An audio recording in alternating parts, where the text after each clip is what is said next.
Olá pessoal, então, o fim de ano, Natal, e sempre é tempo de reunir a família, não é?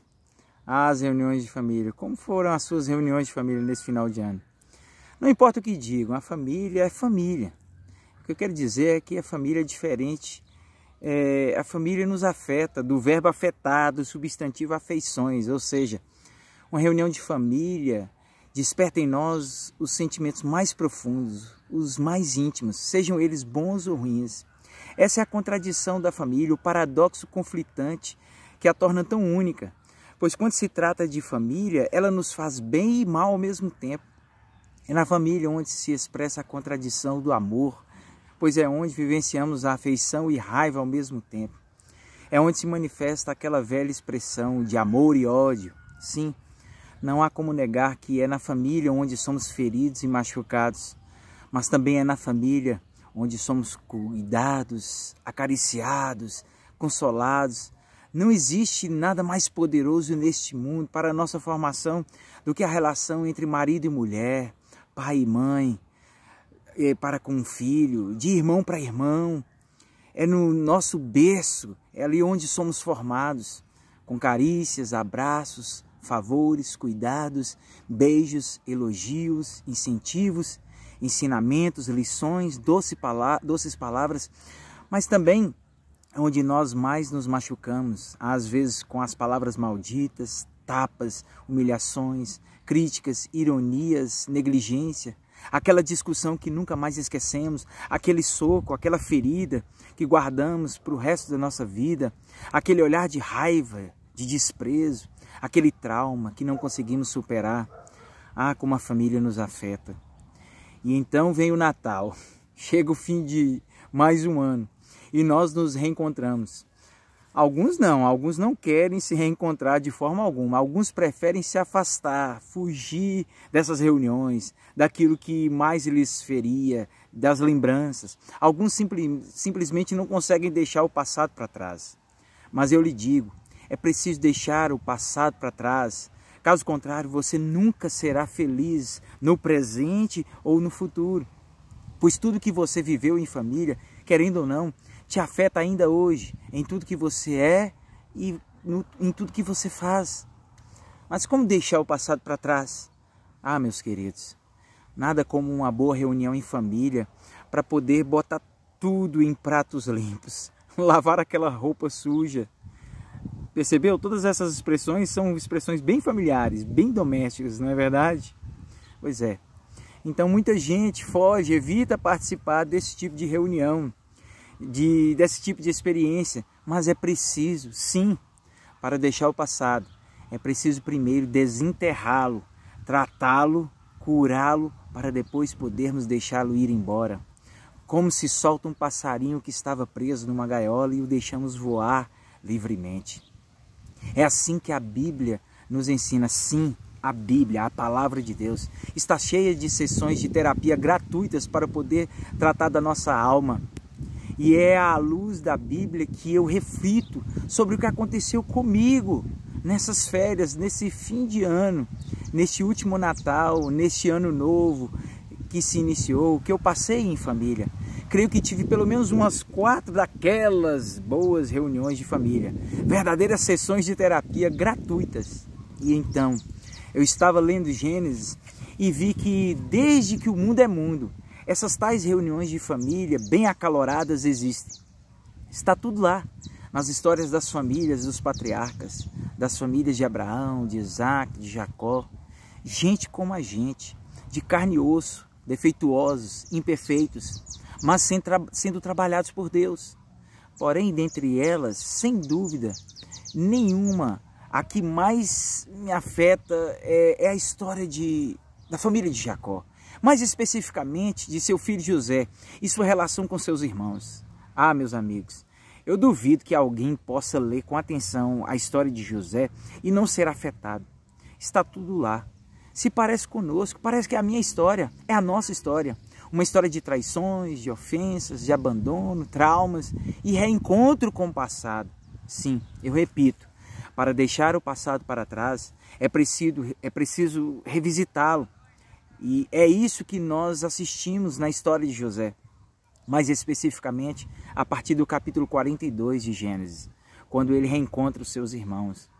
Mas é preciso ler tudo para poder entender, desde o capítulo 37, entender o contexto. Lá no capítulo 42, quando José já nem se chamava mais José, mas recebeu um nome egípcio, quando já tinha uma outra vida, lá no topo, realizado como governador do Egito e casado com uma mulher egípcia, longe de sua casa, de seus parentes, eis que de repente ele se reencontra com seus irmãos e se reencontra com seu passado, aquele passado que ele estava querendo deixar para trás, que ele queria esquecer, simplesmente vem bater à sua porta. José entra em crise, José é afetado, ele fala ríspido com seus irmãos, ele os acusa, ele algema um de seus irmãos e assim arma uma forma para que eles tragam seu irmão mais novo, Benjamim, que ele nem conhecia, e usa várias estratégias para que seus irmãos, enfim, possam confessar seus pecados, seus erros para com ele no passado. E o que José faz em seguida, quando eles confessam? Ele se vinga finalmente? Ele paga com a mesma moeda? Ele os dá aquilo que eles mereciam? Não. José os perdoa. Simplesmente isso, dá-lhes perdão. Perdão é a única forma de voltar no tempo, de revisitar o passado e não sair de lá despedaçado.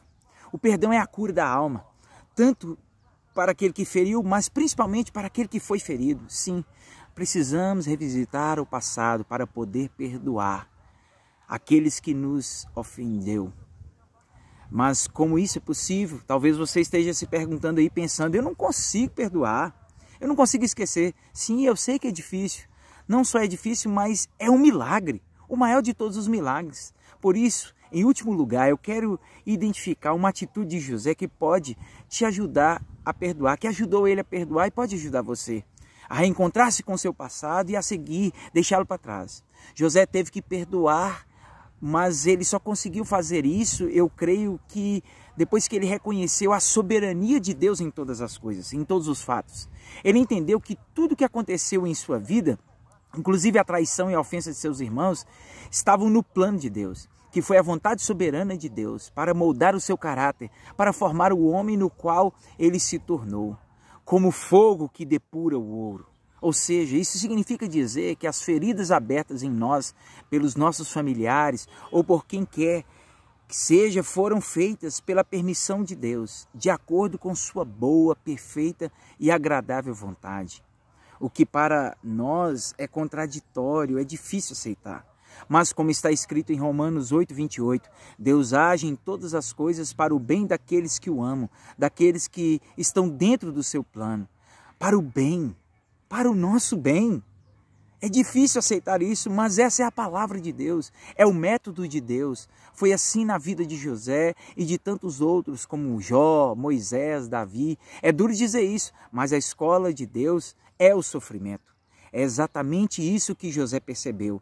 Depois de muito choro, de muitas idas e vindas, nas reuniões de família que teve, depois de muita roupa suja lavada com seus irmãos, ele reconhece por 2 vezes, no capítulo 45, versos 7 e 8, e no capítulo 50, versos 19 a 21, onde ele diz o seguinte: não tenham medo. Eu não posso me colocar no lugar de Deus. É verdade que vocês planejaram aquela maldade contra mim, mas Deus mudou o mal em bem para fazer hoje o que estamos vendo. Isso é salvar a vida de muita gente.